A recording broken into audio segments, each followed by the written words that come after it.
We finally got one in 3 weeks. It was not easy. I'm not going to go into detail about that, but it was not a good experience. I thought, you know what, this ain't for me. Learn some German before you go, because it is really hard. And oh my god, taxes. Don't even get me started on German taxes.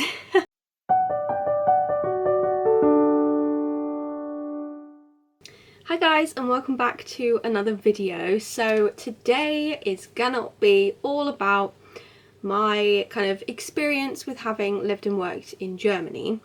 Now, I did debate whether or not to film this because, or at least I had sort of planned to do a couple of videos separate, separate videos talking about, I don't know, my experience with working in Germany, and then another one maybe about renting a flat or an apartment, and then maybe like another one about, I don't know, finding friends and like cultural things that are kind of different to the UK, or things that I liked about Germany, things I didn't like about Germany. But I haven't filmed them yet, just because I'm not quite ready really to talk about Germany kind of like in full detail, because when I left, obviously it was half of my decision and half not.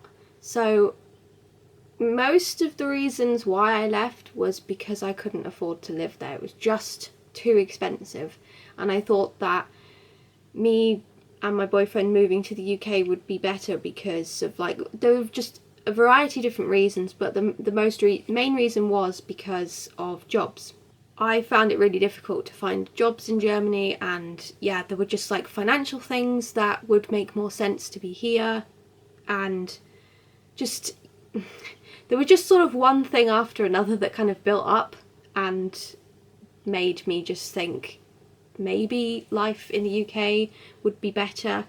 I do miss Germany a lot, and I'm quite sad that I had to leave, and I love it and will definitely be back for sure, like to visit and stuff. But yeah, wasn't the experience that I had hoped, because I had actually moved there with the plan of like living there forever and sort of settling down, whatever, and like having children maybe, and retiring there and stuff. But obviously you don't really find out what a country is like until you have lived there for a few years. So I wouldn't have known these things had I not moved there, because I didn't know that prior to moving. So yeah, it was an experience, put it that way. And I just sort of wanted to talk about how I got there, really, like what I did to move to Germany in this video. And then if you want kind of a bit more detail, like about not exact jobs that I had, like my experiences with jobs that I had there, or my experience with renting a flat, or the bureaucracy, that kind of thing. So if you obviously want that kind of video to be made, then yeah, just put a comment down below and I will eventually get round to filming it. But as I said, right now I don't know, I don't feel quite ready to talk about it, because it is a bit of a sad experience really that I had to leave. So yeah.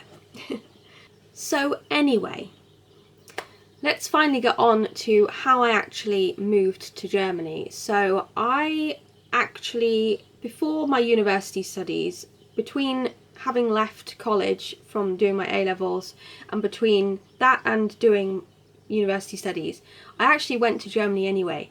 I went there as an au pair for 1 year. I had actually wanted to go to Austria, because me and my family go on holiday to Austria in the summer, like almost every year when I was younger. So I really wanted to move to Austria, but at the time I ended up just finding a job in Germany that was better for me, so I moved there. After a year of being in Germany, I moved to Austria, did some work in ski resorts over there, and then I moved back to university in the UK. And it wasn't until I was at university that I met my boyfriend, who is German. So after my university studies finished in 2019, we just decided that I would move to Germany with him. So I learnt German prior to going, which is really important. So if you're thinking of moving to Germany, I would definitely learn some German before you go, because it is really hard over there to not speak the language. Like, you can get by a little bit, but you do really need the language, especially if you're going to be there long term and you have to deal with contracts and letters and taxes and, oh my god, taxes. Don't even get me started on German taxes. That's for another video, I think. But yeah, you do need a good level of German. I feel like you can't just like go there with absolutely no German. Obviously if you're there for like a few months, then, you know, if you're studying, basic German is fine. But yeah, I suppose it depends on the city as well, but where I was, I suppose it wasn't that touristy, so German is a must. Apart from all that rambling that I just did, I had saved up roughly, I think around 2,000 euros prior to going, because obviously I didn't want to just go there and have like no money saved up. And I had been applying for jobs like way in advance before going. I knew I was going around September 2019, so I started looking like at the beginning of the year, and I had something lined up, I think like the first week that I got there, but then they cancelled on me, and then so I actually was unemployed when I moved there. So we stayed at my boyfriend's parents' flat or apartment for 3 weeks, and in that time we were looking for, well, we were looking for jobs and we were looking for apartments as well. And after 3 weeks we finally got one. I will probably talk about the flat experience in another video, but yeah, we finally got one in 3 weeks. It was not easy, but on the other hand, we were only looking for 3 weeks, and I feel like it can take a lot longer for some people, so we were lucky. So we moved in. I still didn't have a job at that point, and I think I didn't get my first job until November. It was around November. And then since then I have been in and out of jobs, unfortunately. I did deal with a lot of unemployment there. My first job unfortunately just didn't work out because the woman was just not, yeah, I'm not going to go into detail about that, but it was not a good experience. That will be for another video. But and then I had another job, and then the pandemic hit. Don't even get me started on the pandemic in Germany. That was something. But yeah, I had a lot of like fixed term jobs, and I had internships and student jobs because I had actually started a master's at that point as well, online, like via distance learning. So I was trying to like juggle both at this point, and it was not easy.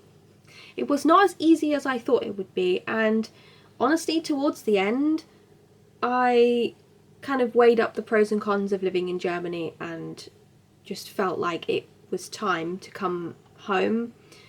I don't feel like my experience went to plan, in a way. Like, on the one hand, I obviously got to go to Germany, which a lot of people don't get to do. So the fact that I've actually gone to Germany and done what I wanted to do is, I can take it off my little bucket list. But I had actually planned to kind of be there forever. But unfortunately with jobs, obviously I was mostly a student as well, so there were only certain hours that I could work, or certain jobs I could take.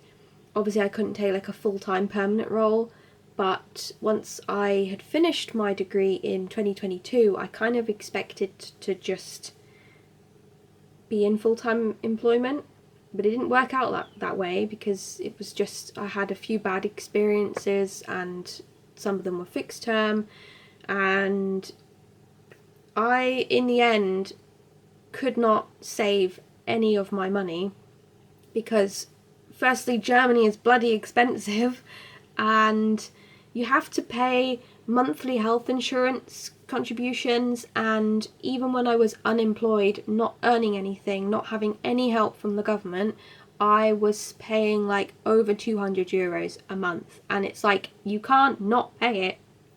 So it's just, that was like a huge kind of drain on my finances, I feel like. And that was like one of the main reasons why I decided to move back, because like I don't have that pressure here because we've got universal healthcare. In the end, I just kind of felt like we were never gonna be able to save for a house, because that's another thing. In Germany, lots of people rent flats or apartments. They don't really buy a house like they do in the UK, with the idea that it's not going to be your forever home. So you're going to just buy a relatively cheap flat when you're young, not flat, house, and then after a few years it will add value to the property, and then you'll sell it and move. But in Germany it's kind of different. When you buy a house, it's like your forever home, and it's very expensive in Germany to buy a house, as I found out. So I just feel like that was never going to be attainable in Germany. And there were just a few other things as well that I just felt like I just sort of felt like I would have more support in the UK, because obviously I've got all my family here, and I found it really difficult to make friends. And yeah, it wasn't like all bad, obviously, but kind of when I was like weighing up the pros and cons, I was like, yeah, I really love living here, and I could see myself in a way still living there, but there were just things that kind of added up on top, like piled on top of each other, and in the end I just thought, yeah, maybe it's time to go back to the UK. I thought, you know what, this ain't for me. I love ya, but I ain't staying here. Anyway, I feel like I really rambled in that video, but I hope it comes across as like I haven't. I don't know, I will probably edit out a lot. But I do hope that you enjoyed this video.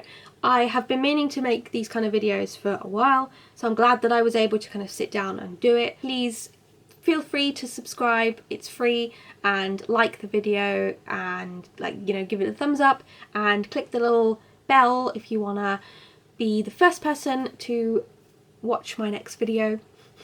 And as I said, if you obviously want me to kind of like go into a bit more detail about certain things, then I will. But for now, it was just kind of like a brief overview of like when I was there and then when I left, and like how it all came about. So yeah, I will see you in the next video.